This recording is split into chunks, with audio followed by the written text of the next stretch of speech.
Марк Льюис Тюльпанов родился и вырос в Луганске, и без горечи думал, что в Луганске его и похоронят. Марк Льюис Тюльпанов был сам лицом похож на тюльпан, красный и открытый. Он очень гордился своими сокровищами, а их у него было много. 2 сына, Лёшка и Андрюша, дочь Веруша, внучка Майя, собака Мальва, кот Донбасс и, конечно, сад. Садом он гордился особенно. В саду он растил виноград и мальвы, а еще Анютины глазки. Анютины глазки в честь Анны Петровны Тюльпановой. Конечно, они росли на кладбище, на ее могиле. Но в саду другое дело. Эти садовые Анютины глазки обладали сверхъестественным свойством. Они цвели круглый год. Скажете, чудо, но Марк Льюис не удивлялся. Он говорил: «Это моя Анна Петровна смотрит на меня с того света». Все было у Марка Львовича в жизни налажено, понятно, просто. Настолько просто, что до недавнего времени он искренне думал, что национализм – это такой стиль живописи. А потому политические коллапсы 2014 года застали его совершенно врасплох. Он почувствовал себя выброшенным против своей воли в водоворот необъяснимостей, как тогда, в 91-м. Он не знал, кому верить, а потому не слушал никого. «Ничего не понимаю», — говорил он Анютиным глазкам. «Пацанов жалко». Когда политика постучалась к нему в дом, Марк Льюис все еще пытался делать вид, что все каким-нибудь образом наладится и вернется на круги своя, даже когда его семья начала раскалываться на кусочки у него на глазах. Семейные ужины заканчивались захлопнутой дверью, а потом и вовсе прекратились. Друзья перестали с ним здороваться, а дети приходили его проведать исключительно по одному. Одна была у него отрада сад, а в саду главный цветок – внучка Майя. Майя называла Марка Львовича деда и питала особую симпатию к Анютиным глазкам. Марк Львович все приговаривал: «Жаль, Анна Петровна тебя не понянчила, не успела. Но хоть так посмотрит, цветами». И все было еще терпимо. Веруша скоро снова в декрет. Андрюша в больнице работает. Лёшка в армии. Рядом кот и собака, виноград, мальвы, Анютины глазки. Мог ли знать Марк Львович, что через полгода он оставит сад, кота и собаку тонуть во вневремени, какое обычно наступает с обстрелами? Мог ли знать, что цветочек Майя пустит корни за 1000 километров от Луганска, а сын Лёшка останется в луганской земле навсегда? И хорошо, что не знал, не мог знать. Все менялось постепенно. Веруша уехала с Майей мужем Колей в Россию, Колиным родителям. На уговоры поехать с ними Марк Льюис только говорил: «Что же я, трус какой? На какой земле родился, на той помирать. Рядом с Анной Петровной похоронят». Он не знал тогда, что соврал дочери. Он уехал, когда война подползла к Луганску. Лёшка к тому времени ушел воевать к ополченцам. Андрюша пошел работать полевым хирургом с украинской стороны. Операции делал на раненых атошниках. Марк Льюис все шептал: «Аннушка, хорошо все же, что ты не дожила, не увидела».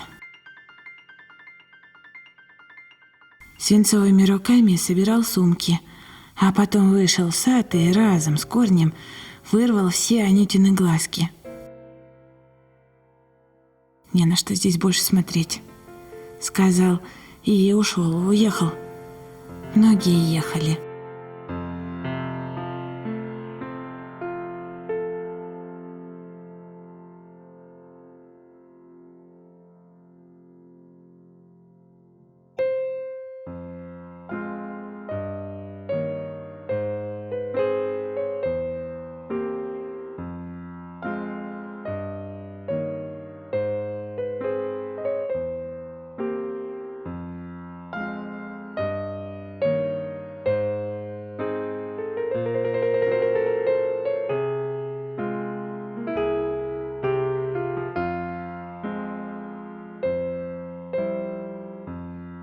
Устроился в Ирпене у племянницы Томы. Работал электриком. Повезло, думал. У многих и работы нет. А некоторых, говорят, поселили в спортзале. Жил Марк Львович ничего, терпимо. Все ужался в пятый угол своей комнаты. Часто бродил по городу, искал глазами Анютины глазки. Видимо, в Ирпене вообще не знают таких цветов, думал. Шел однажды по улице и говорил про себя. Как одиноко, как странно. Все снесу, Господи, только бы с Лёшкой все хорошо на фронте. Он не знал, не мог знать, что в эту самую минуту под Луганском сын Лёшка не может побороть рваную рану и в следующую умрет. И, конечно, не знал, что в этот же момент сын Андрюша зашивает брюшную полость некоему Саше, который успешно перенесет операцию.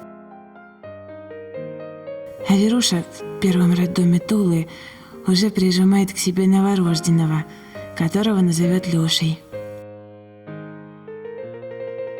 Письма о смерти сына и фотографии маленького Лешки пришли Марку Львовичу через месяц, почти одновременно. Он почувствовал себя так, будто обокрал самого Господа Бога. Нет, не должны родители переживать своих детей. Приговаривал и ходил медленно-медленно, тяжело, будто к ногам привязали гроб собственного сына.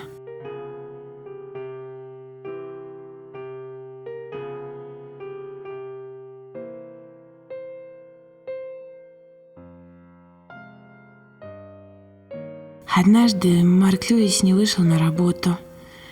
На улицу Марк Львович тоже не пошел. Там не только Анютиных глазок, а вообще цветов не найти в такое время года.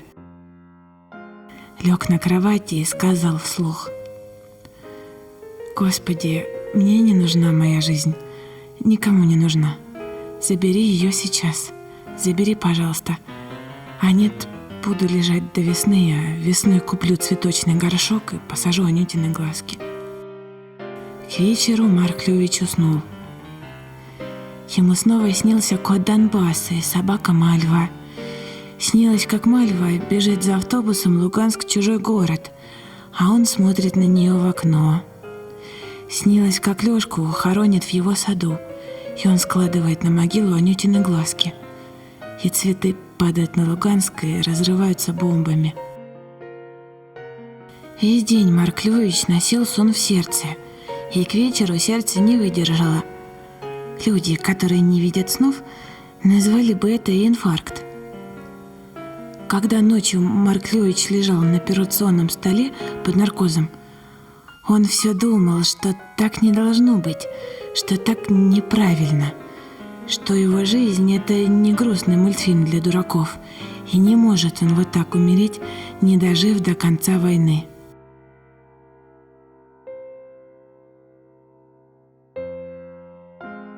Он решил жить, и он жил.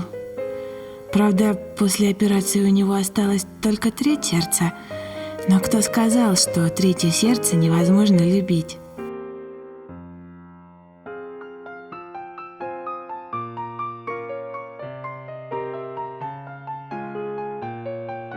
Когда через 2 недели он вернулся в свою комнату на бывшей улице Карла Маркса, он решил любить.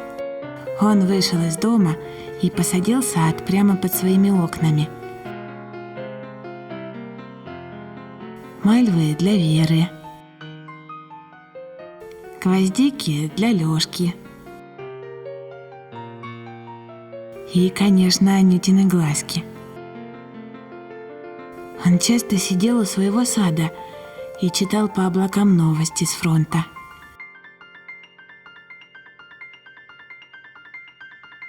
Дети играли в его саду и роли мальвы для мам и дедушек. Он никогда их не прогонял. Особенно часто приходили близнецы Мила и Аленушка. Они все спрашивали, отчего его лицо сморщилось, как капуста, и где у Анютиных глазок глаза. Родители Милы и Аленушки были героями. Папа Милы был героем, потому что ушел в АТО убивать сепаратистов. А мама тоже была героиней, потому что играла на контрабасе и уехала в Москву на заработки только потому, что в стране важная война, и сейчас совсем не до оркестров. Они жили с бабушкой Ларисой Дмитриевной, которая играла в нарды лучше всех на бывшей улице Карла Маркса и носила на щеке родинку в форме малой медведицы. Марк Львович с удовольствием рассказывал девочкам истории, выдуманные и настоящие, про автоматы с газировкой, про эскимо по 16 копеек, про телефонные столбы, которые растут из молочных зубов. А еще про внучку Майю, которую он вырастил в своем саду из семян хризантемы, и про то, как он сменил родину, не покидая родного города. Однажды Мила спросила, назовут ли когда-нибудь улицу в честь ее отца. На что Марк Львович сказал, что непременно назовут, ведь он герой. Только у героев очень тяжелая жизнь, ведь нужно убивать много врагов, а у врагов есть дети, которые совсем не знают, что они дети врагов, и любят своих пап прямо как Мила и Аленушка.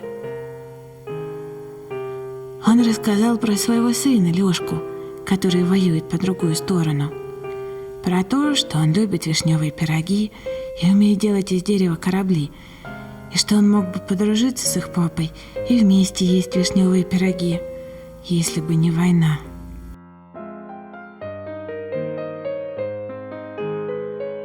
Он не знал, что после этого Мила напишет отцу письмо и попросит его не убивать сына Марка Львовича Тюльпанова из Луганска, если встретит его на войне.